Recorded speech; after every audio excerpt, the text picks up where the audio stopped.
ભરૂચ જીએનએફસીમાં બોઇલરની ગરમ રાખથી 8 કામદારો દાઝ્યા. તમામને કંપનીની હોસ્પિટલમાં સારવાર અપાઈ.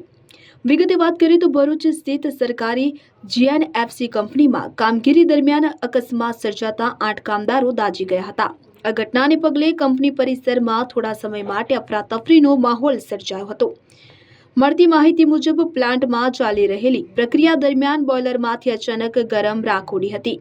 આ સમયે નજીકમાં કામ કરી રહેલા 8 કામદારો તેના સંપર્કમાં આવતા દાઝી ગયા હતા.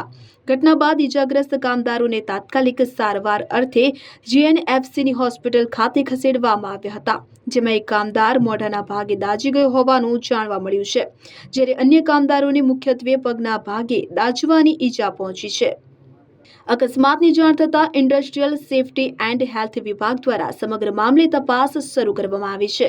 તપાસ બાદ અકસ્માતનું ચોક્કસ કારણ બહાર આવશે. આ ઘટનાને પગલે કંપનીમાં સુરક્ષા વ્યવસ્થાઓ અંગે પણ ચર્ચા શરૂ થઈ છે.